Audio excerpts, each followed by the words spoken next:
All right, so went to the bathroom and just answered a text message real quick, and I thought it would stay paused on the video, but it didn't. So now I gotta attach this video to that one. And since it's so long, it's gonna take forever to process and then put the other one in. Whatever. Anyways, so yeah, moving on. So now we're in high school, and this is where things take a wild, wild turn, because so many things happened to me in high school. So, like I said, I had this issue when it comes to dating because, like I said, that's like the biggest thing, especially to kids. You know, you're a teenager and you want, like I said, you're growing, you're having all these changes in your body, and you want to have relationships and stuff like that. And the fact that, like, I couldn't do it was such a, for me, that was a big thing. That was a really big thing for me back then. And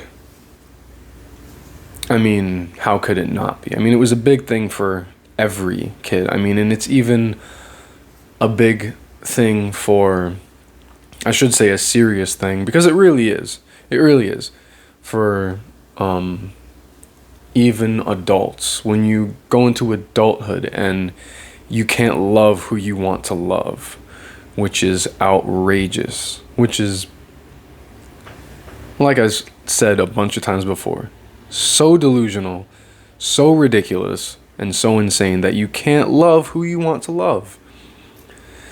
And that was like really messing with me, because I remember I had this huge crush on this one girl, and that one was in middle school, and it went into high school. And like, knowing you can't do anything about it, because it got to the point where it's like I just stopped trying, because I know I can't do anything about it. And that was so heartbreaking for me at the time, because it's like, you have feelings for somebody, they have feelings for you too, and it just stays there. Can't do anything about it. Stays in limbo. Because I remember I was talking to this one girl, and this is back when MySpace was big. And AIM too, if you remember AIM. We would talk on AIM all the time and on MySpace, and it was just heartbreaking for me, and disheartening and depressing. This is where like the depressing, where depression introduced itself into my life, because of things like this happening.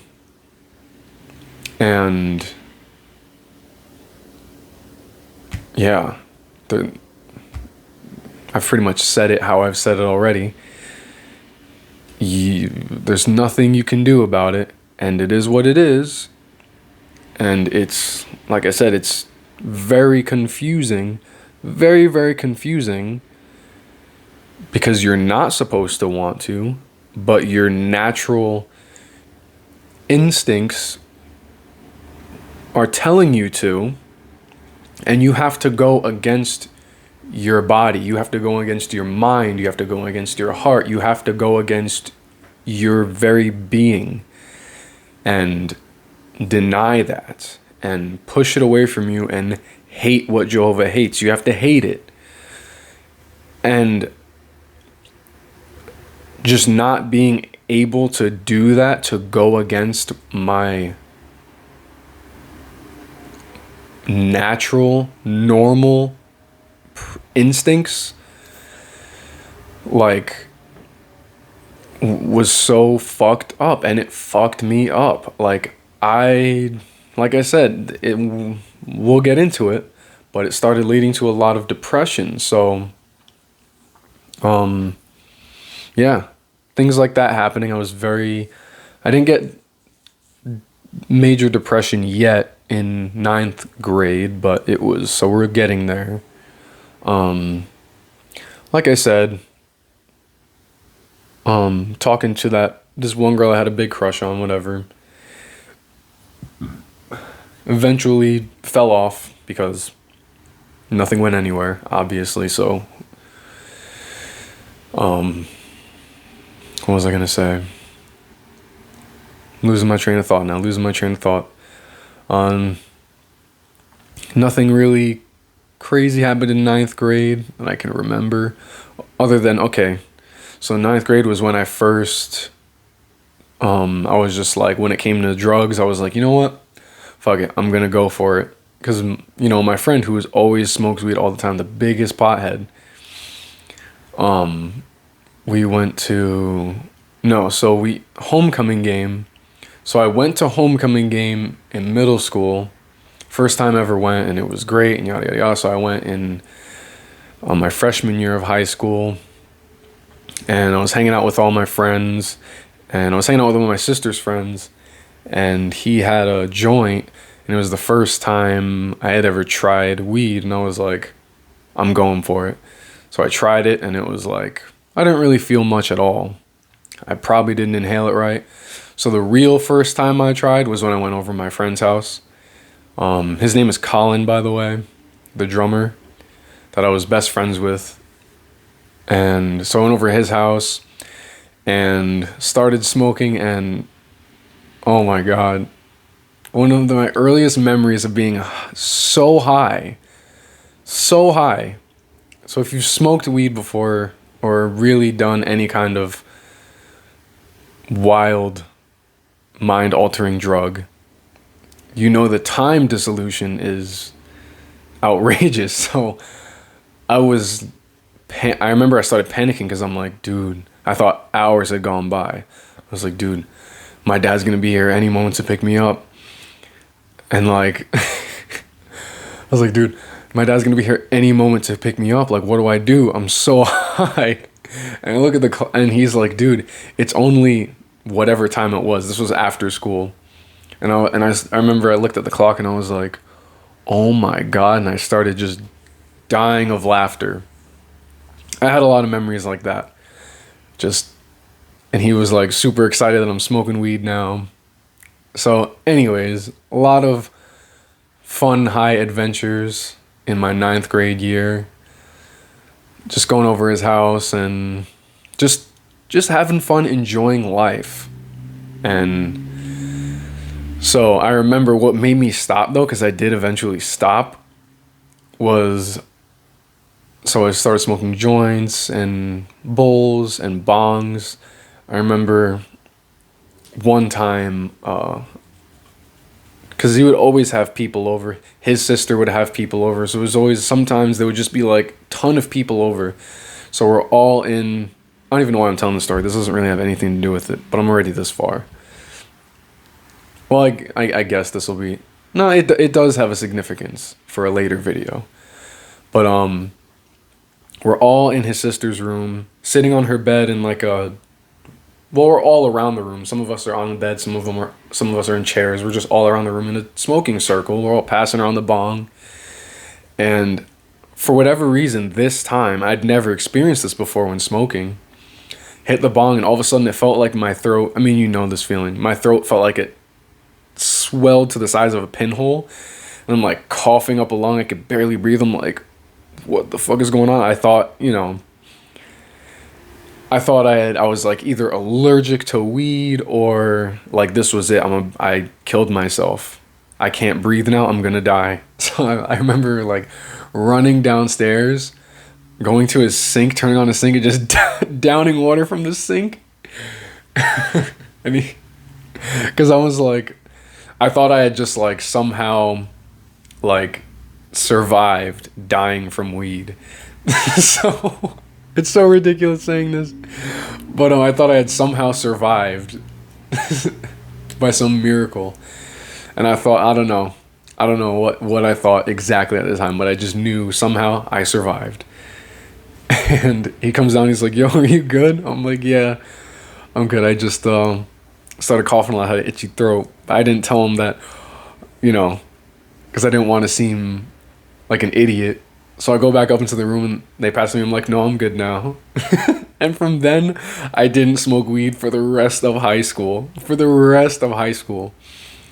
Oh my God. Like that was enough to scare me because, I had no knowledge of weed at all. I had no knowledge of cannabis. So, but that does have a significance for The part three, by the way, just real quick, is going to be how I've healed and recovered and got to where I am now. But anyways, so we'll just push on through this because it's a lot. This is probably going to end up being an hour and a half. The other video is like 50 minutes. This is 10. That's already an hour, so whatever. We'll jump to 10th grade. So 10th grade, this is where things took its turn. So again, 10th grade, I had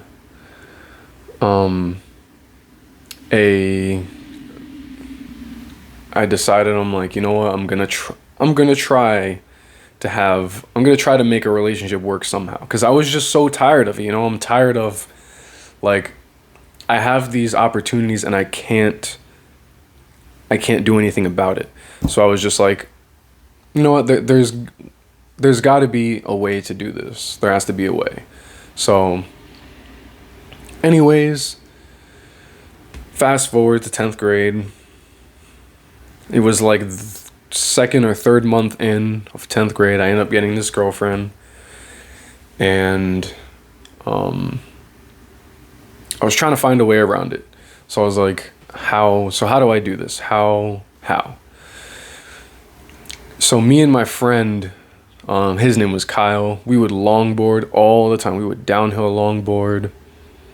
I would love to just like insert videos in here too, just to like, it would be cool. Like, as I'm telling the story, here's a video of what I'm describing, because we have videos on YouTube of us downhill longboarding, and it would be cool. But anyways, but we would longboard everywhere. And if you know what a longboard is, it's a very long skateboard, but it has very wide trucks, thick wheels, and you can go dumb fast on these boards. So like I said, we would go everywhere. And since it was so easy to push and it would just glide across the pavement, it's like better than walking, better than riding a skateboard. It's like almost the equivalent of riding a bike everywhere. So yeah, we went everywhere. And with this girl I was dating at the time, I would longboard to her house. She lived like quite a bit from me, but I was so determined, I did it anyways. I would longboard to this freaking girl's house from my house. I would just tell my parents I'm going to longboard with my friend Kyle, or I'm just going to go longboard.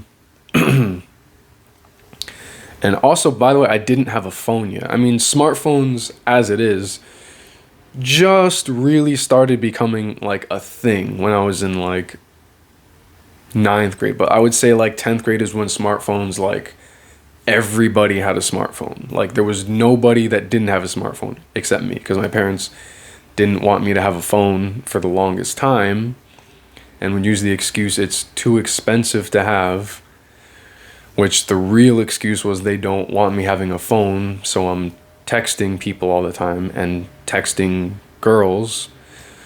So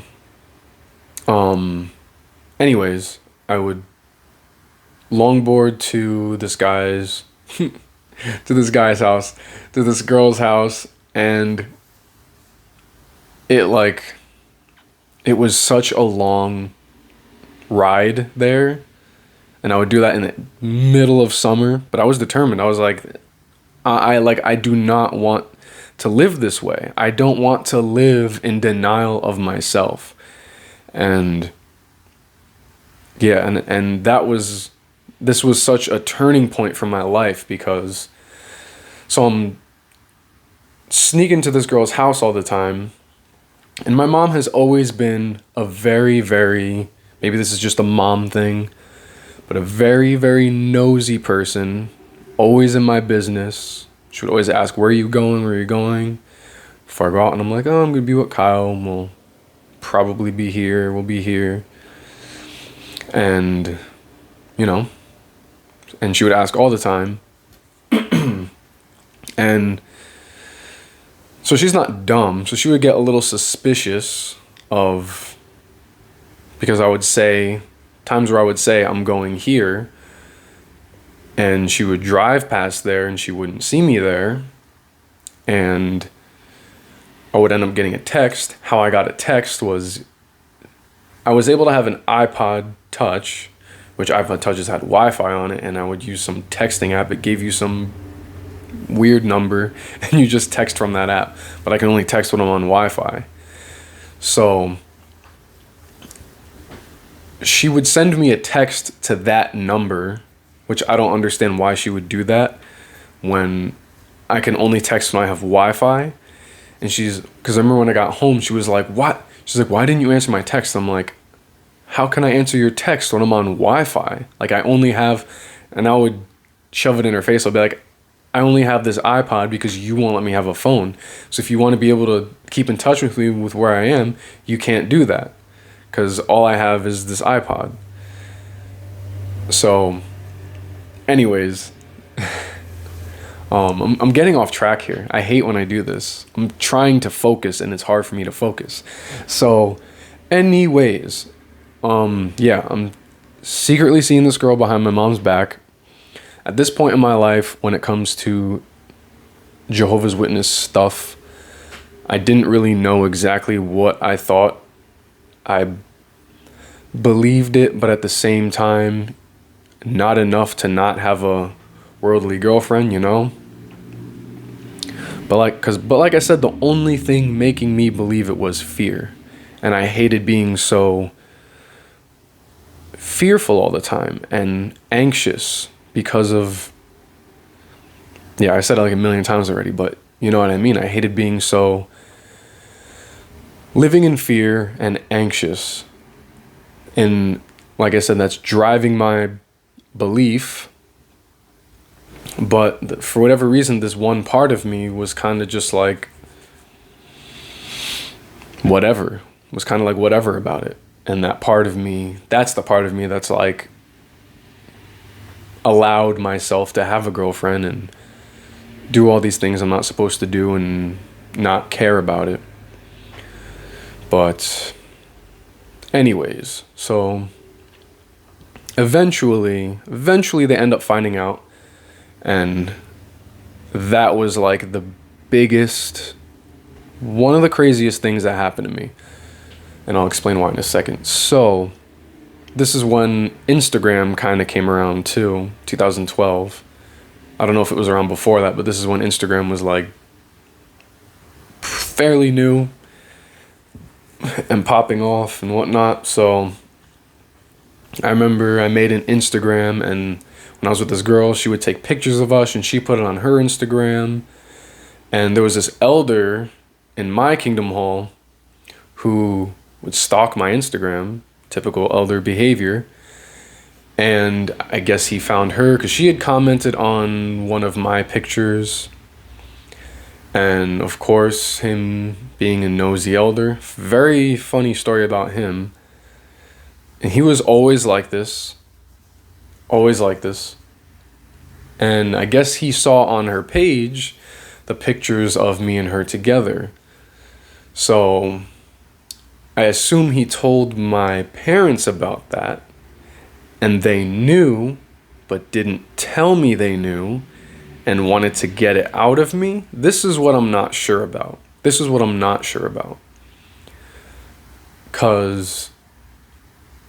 I remember at one point in time, all of a sudden, the suspicion of both of my parents just like shot up like crazy. Also, mind you, I remember I started dating this girl in November, and I got baptized in December of that year. So I remember I'm dating her, whatever, and I did not want to be baptized.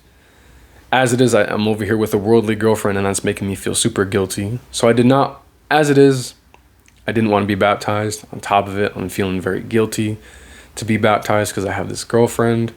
And I felt like by some magical power of God, magical power of Jehovah, he's not going to allow me to be baptized with a girlfriend. So I felt like that was going to come out and, blow my spot up. So, but like I said, I did not want to be baptized because I didn't feel as though I was ready. But there was all this pressure to be baptized because everybody else was baptized, and Now the pressure is on from my parents, from my mom. Like, I remember her saying, and it's funny because she will deny it. I remember her saying, so, Gavin is baptized, Audie is baptized, David and Chelsea are baptized. Why aren't you baptized? What's holding you back? Are you doing something you're not supposed to be doing? And I'm like, no. So, all this pressure to be baptized from them, now from some of the older kids that were there. They were a few years older than me. They were out of high school. I remember Danny and Steven, and they were baptized, and they would pressure me into being baptized. Pressure from so many people, and it's like constant too. Even though I said I don't feel like I'm ready, automatically jumps to, I mean, which they were correct. But still, the point of it is this shouldn't happen anyways. You shouldn't question whether somebody feels as though they're ready to be baptized or not, regardless of if they're doing something they're not supposed to be doing, which it doesn't matter if I'm doing something I'm not supposed to be doing because I'm not baptized. So why would I try to take the steps forward to be baptized if I don't feel ready in any regard? So, but this is a running theme though for a lot of us who grew up in the Jehovah's Witness religion, cult I should say, in the Jehovah's Witness cult. A lot of us were pressured into being baptized or just felt like it was the right thing to do. Things along those lines were the reasons why. Not everyone, obviously. Some people really felt like it was their decision. And, you know, you have all sides of the spectrum when it comes to that, all perspectives. But a lot of us were forced into it, or pressured into it, I should say, and guilted into it. And that's both me and my sister. And I will definitely speak for her and say that, even though she's not disfellowshipped, not inactive. I don't know what her stance is, but I remember us both talking about how we both felt pressured into being baptized. And so did my other two friends who are now disfellowshipped. Those are the ones I just mentioned before when I was saying all the names, Chelsea and David. I love them. But yeah, so all this pressure, and I ended up giving into the pressure, because how could you not? You're a kid. You have no say in anything. You can't just move out of your house. You can't do anything, especially when you're under the rule of your parents and they're so... Because I did have, like I said, they weren't strict, like wildly strict, but they were pretty harsh when it came to other things. And I did not want to face that from my parents. So ended up getting baptized. And that was kind of crazy to me because, like I said, I had a girlfriend, a worldly girlfriend. I went through all the questioning, went through the elders and whatnot. Because, you know, you have to answer the questions in the book before you get baptized. And that was kind of eye-opening for me because it was like, how did I manage to get through these elders' prayers and all this stuff while having a worldly girlfriend? That's very strange. So, yeah, that happened. And I remember that day getting baptized. I felt so gross. I felt horrible. I was like, it felt so disgusting. Like, I did not want to be baptized. And here I am walking into the water. I remember that girl, she made me a bracelet too. Like, I felt so guilty. I took the bracelet off and put it in my suit jacket. And I was like, I cannot. Like, I felt so gross. I just felt like something in me just felt like I'm gonna be exposed. There's no way I can get baptized while having this girlfriend. But I did. Somehow did. You know? I guess God didn't care about that one. I guess Jehovah didn't care about that one. But it was just strange because I felt horrible. I felt so horrible, and it was just crazy to see like my parents crying and some of my friends crying because it's like, oh my God, he got baptized and made the greatest decision of his life. Little do they know I'm sitting here like I don't want to do this. I don't want to do, like, you know, it was horrible. I have to find a video of me getting baptized. I just look so awkward. But, my God. Yeah. It felt horrible. But, so, yeah, like I said, my parents were on to me. Definitely were. And so was that elder, because he saw those pictures. And this is such a crazy story. I feel I almost want to make just this story a whole separate video, but whatever. So, like I said, me and this girl are dating, and parents are on to me. It's mainly my mom, just on my ass, questioning even more where I'm going through my stuff in my room. Because I remember once I had her pants and I left them on top of my bed. I had a loft bed. If you know what a loft bed is, pretty much a bunk bed without the bottom bunk. It's just has a ladder leading up to the bed. She went as far as to go up into my bed and like look at everything, climb up the ladder, look up, or like just going through my stuff, my belongings. And I remember I got home from school and she goes, "What is this?" She's like holding it in my face. "Why do you have some girl's pants in your bed?" And I'm just like, it was my friend's pants in gym class and she told me to hold them and I didn't have time. Like, I made up some stupid lie on the spot. Anything to, you know, I had to lie a lot to cover my ass. But yeah, that was like a very close one. I had a lot of close calls, but anyways, we'll jump to, what's it called? We'll jump to the day I got found out. I don't remember when this was, what exact month or whatever. I usually remember the month at least when things happen.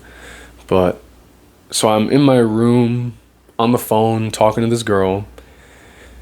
And, on my iPod, I should say. Because I didn't have a phone until 11th grade. So I'm talking to this girl. And I'm trying to be like so quiet. I'm under 2 covers. This is a crazy story, by the way. Well, I think it's pretty freaking crazy. I have my air conditioner on. I'm under 2 sets of covers and I'm so hot. And I'm talking like I have my pillow here so my voice doesn't like echo around the room. I'm trying so hard to be as quiet as possible, have as little sound come out of my room as possible. And I see, so my room is here, the bathroom is here. So the bathroom is adjacent to my room. And when somebody goes to the bathroom, the light is on the outside. They turn on the light. I can see the light shine under my door. I see the light go on. Usually the light will go away because, you know, you close the door and you go to the bathroom. The light wasn't going away. It was just there. And I'm just like, what are they doing? And I hear like a bunch of movement, whatever. And I'm like, okay. I'm trying to be so quiet, like to the point where I'm talking like this on the phone. I'm talking at this volume so they can't hear me. I'm up in my bed with 2 covers on, talking into my pillow like on the phone. And I'm saying all this because, so all of a sudden I hear like the most violent banging on my door, like so hard. I thought my door was gonna come off the hinges. And she heard that on the phone. She's like, I was like, I gotta go. And she's like, yeah, I heard that. I'm like, I'll call you back. So I open the door and my dad just starts screaming at me. He's like, it's like, what are you doing talking to some girl on the phone at blah, blah, blah time? What do you think you're doing? Give me that iPod. Give me that iPod. Give me that iPod. And like screaming at me. And he's like, don't tell me you're not talking to some girl. I heard you say this and this and this. And I'm like standing there, like feeling so many things. And I'm wondering, how did he hear me? I'm like wondering, how did he hear me? And he's screaming. Mind you, like when my dad gets mad, he gets mad. His eyes bug like that. He stomps on the ground and what are you? Yeah. And that's the least of what has happened. So, anyways, he's screaming in my face, just like, give me that, like not letting me speak, nothing. And I go and get my iPod, turn it off, because I know they have no idea how to use these things. I turn it off so they can't like go through what I have a password on it anyways. But I turn it off, give it to him, and he's freaking out. He's like stomping down the hallway into the den, down the hallway, and he's like talking to himself, like yelling, like, ah, like going crazy. And my mom is sitting on the couch, just this whole freaking ordeal. And she's like, so you had a girlfriend, like going on and freaking out. And my dad walks into the living room, just starts screaming at me again. And this was like, why this is such a turning point is because like seeing how my parents can go from just one way of being so proud of you for being the good Jehovah's Witness boy and doing what you're supposed to do and all this stuff. I was 16 when this happened. 15, 16. I think I had just turned, I had turned 16. And yeah, I was 16. And it was just crazy to see how they just switch. It's like a switch just went off in their head and they're these completely different people. And because of the things, mostly from my dad, like that he said, it's like, I don't remember exactly word for word what he said, because this was 2015. No, this was 2013 actually. So we're talking 8 years ago. 2013. Yeah. 7 years ago. Somewhere there. So we're talking that long. I don't remember every word he said. So, and he's just screaming at me. And he's like questioning me. He's like, what do you even believe anymore? Do you even believe this is the truth? Do you not believe in the new world and the hope Jehovah has for us? And yada yada. Like when I say screaming, like this is at the top of his lungs and he's passionately screaming at me. And just the disregard for me that he had was so, like it's so,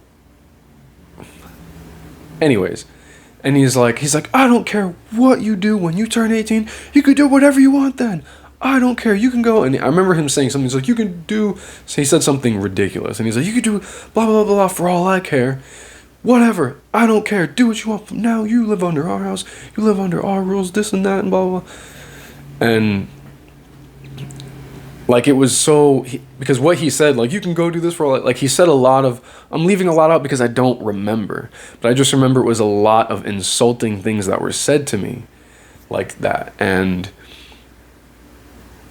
just seeing that happen was so, like I said, very eye-opening. And it's just like, wow, to see such an instant change in my own parents like that. But that fucked me up because, yeah, it's pretty self-explanatory. So my mom was like, you know what you have to do now, right? You got to break up with this girl. You got to this and that. Because I'm baptized, so now it's like you at least have a reason to get mad at me for doing things I'm not supposed to do, whatever. So I tell her, yeah, I'm going to break up with her, even though I knew in my mind I'm not going to. So over the next few days, weeks, now I don't have my iPod anymore. I couldn't text her that night. So when I went back to school, she was like, I have an iPod and you can use mine. I'm like, awesome. What a savior you are right now. Which is funny because it sucked because I couldn't listen to my music. I couldn't do anything, but I found out where he hid the iPod. because we'll get into that in a little bit. But anyways, so she gave me her iPod and I was able to use it, so we were still able to keep in touch. So, yeah, so my mom just kept questioning me throughout the week, like, did you break up with this girl yet? Because you have to go to the elders and this and that, tell them what you did and yada yada yada. My dad too, you gotta go to the elders. Of course you gotta go to the elders. So I was kind of like, I was so mad at my parents. I mean, how could you not be? I was so mad at them, and I felt a lot of ways towards them. So I couldn't even build up the courage in me to lie, because I was just like, I don't even want to talk to you. I don't even want to talk to you. So every time she would be like, did you break up with her? I'm just like, no. And then finally I was like, just for the betterment of myself, I was just like, yeah, I broke up with her. Which I didn't. I was just like, yeah, I broke up with her. And then I figured I'll go through the whole stupid process of going to the elders and explaining to them what happened. I was like, yeah, I had a girlfriend and, and this and that. I had a girlfriend. And of course they ask all the creepy questions. He's like, did you guys have sex? And I'm like, no, never. And he's like, well, did you do other things than sex? Because, there's other things you can do that don't involve intercourse. Oh my God. It's so weird. Talking about oral sex, fingering, what's it called? Mutual masturbation, when you masturbate each other. And I'm like, no, I didn't do any of those things. Like, because I wanted to avoid all repercussions, because I wanted to play it safe. Because I still did believe. It's not like I didn't believe. I was just very fearful of everything. But I didn't want to get the repercussions for my actions. But even that whole situation was very eye-opening. And then they try to comfort me, by the way, telling me these stupid stories of like, yeah, when I was in high school, I remember girls putting notes in my locker, and I would look at it and just know that, if I make this decision, something along these lines, this is not word for word. If I make this decision, it's not going to make Jehovah happy, and I won't have the privilege of living in paradise. And all these stupid ways of trying to encourage me that breaking up with some girl was the right decision for Watchtower organization. Oh man. But even then, like, I believed, but even then I was just like, you're not helping.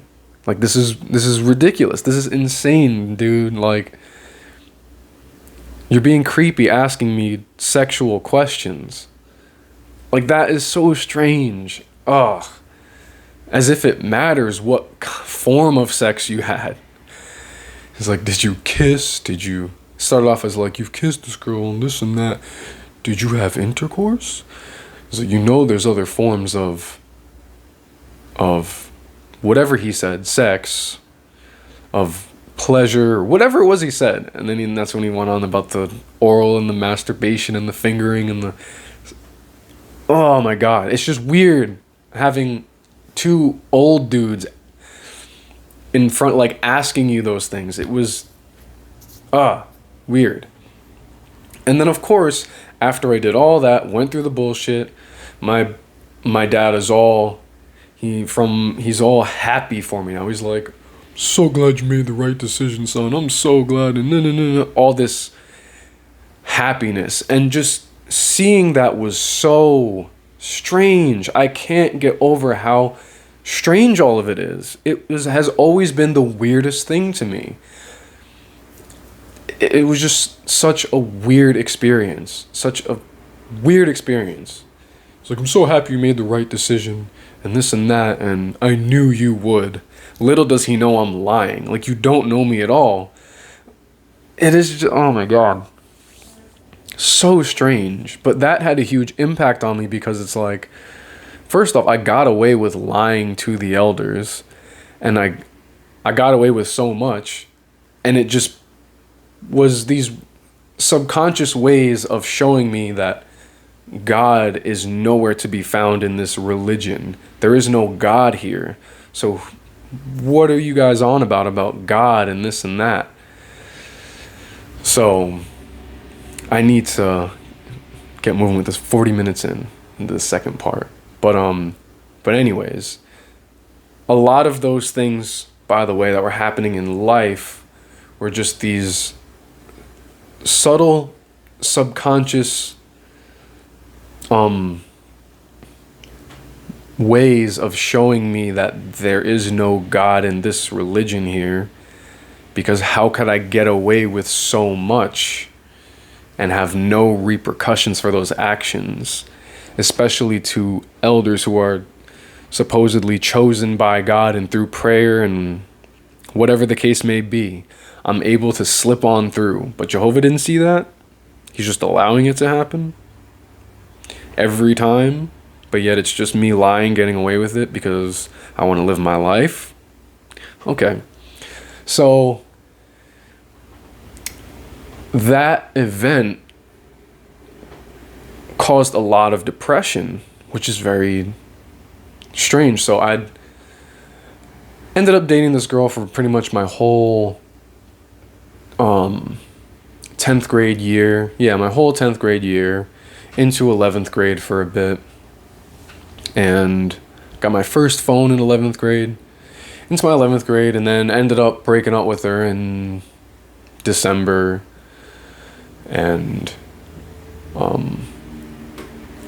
but yeah, I was getting more and more depressed as time was going on, because for whatever reason that event, well, I know the reasons why, but because of all my life not being able to do anything, and that was made very clear to me, especially in that event that happened, that whole situation.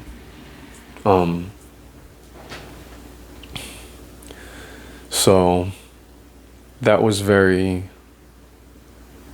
yeah. So I ended up trying to get my thoughts together. I ended up being very depressed from that, because like I said, it was just made very so clear to me that I cannot do anything I want to do, because everything I want to do is contrary to Jehovah's Witness belief.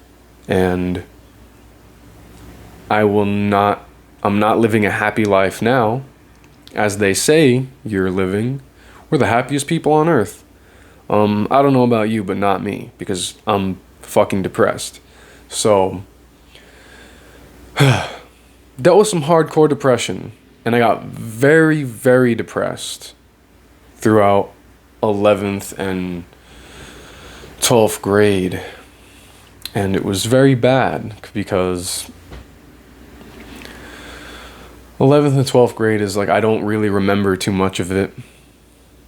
I remember moments, but I think it was I don't remember if it was in 11th or 12th when it started getting really bad to the point where I was getting suicidal.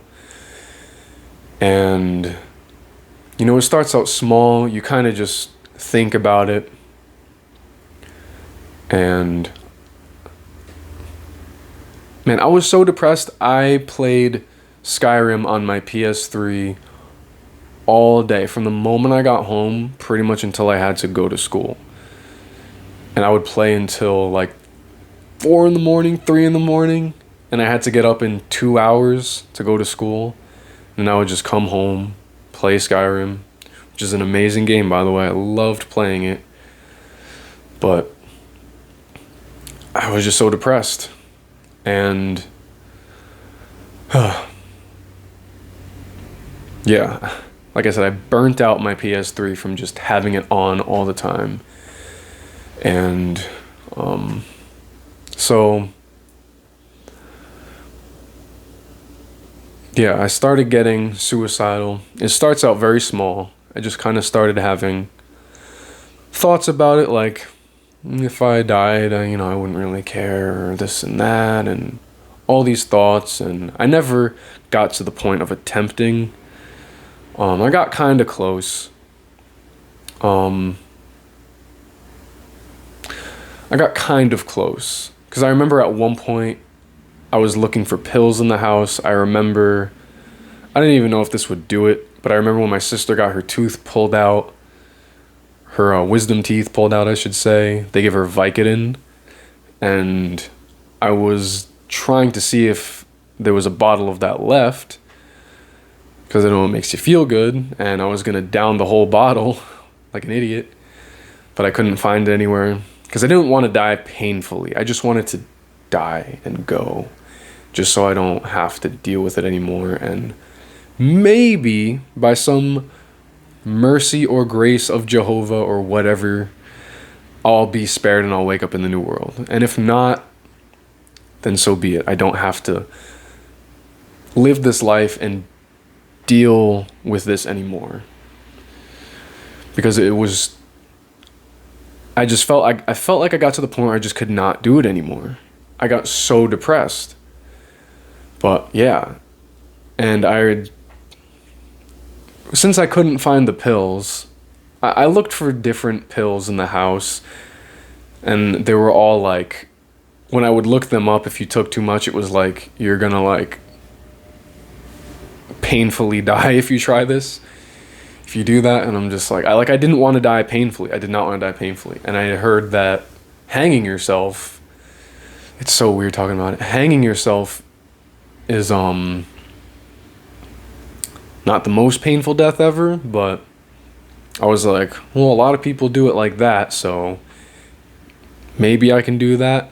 I fortunately did not get to the point where I like learned how to tie a noose, and I didn't get to that point, but I remember times being in my room crying my eyes out because I want to die, but I don't want to die painfully. Like, I just want to die because I'm tired of life. I'm tired of having to do this. I'm so tired of all of this. Like, I want to die. And the fact that I couldn't do it, that made me cry a lot too. Like, because I was like, I want to do it, but I just can't do it. And things that held me back too was like thinking of how my parents would feel walking into my room and seeing their son's dead body, stuff like that. And things like that held me back, and I had wished at the time, it didn't hold me back. I was like, because I was just like, I want to die and get over this, like. But thankfully, the only people who came to my aid were not Jehovah's Witnesses, were my evil worldly friends, because I remember from being so depressed, I don't know what caused me to get so sick. I don't know if it was from being depressed like that. So I'm trying to hurry this along now. This is going to be like 2 hours. I got very sick to the point where I could barely like stand up. I would stand up, and this sickness only happened for like 2 days. It was very strange. I assume, I don't know what caused it, but it was while I was very depressed. So I didn't talk to anybody for 3 whole days, because 2 of those days I was very, very sick, and the 3rd day I was like feeling better and recovering a bit. And didn't talk to anybody. But what was I gonna say? I didn't talk to anybody. I felt horrible. Like, keeping my eyes open felt horrible. Getting up and walking felt horrible, painful. I felt sick. I could not eat anything. The moment I ate something, I felt like I wanted to throw up. So I didn't eat for like 2.5 days. Would only get up to use the bathroom. Couldn't listen to music, couldn't do anything. I pretty much just slept for 2 days. And I've never been that sick in my life.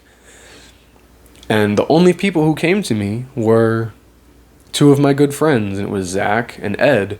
And I remember they came to my house, knocked on the door and everything, and my dad comes to my room and he's like, hey, your friends Zach and Ed are here? And I'm like, And they were like, yo, like, what's up? Like, where have you been? What's going on? Like, we haven't heard from you in days. Like, are you good? And I was like, yeah, I've just been very, very sick, and this and that. And they're like, oh, we're just glad to see you're okay. And that, another another very memorable moment for me, because it's like the only people who cared enough to actually come to my house who were my evil worldly friends, led by the evil, unloving, unholy Satan, the devil. And yet here they are, caring about me, you know? So, but I'll kind of just wrap up with that. Because I just don't want it to be so long. These videos are so long already. I don't think anybody wants to listen to 2 whole hours, so props to you if you got this far. But that was like some of the biggest points in my life. Like I said, 11th grade and 12th grade aren't too significant, other than the going through the depression. I was just very depressed through those times.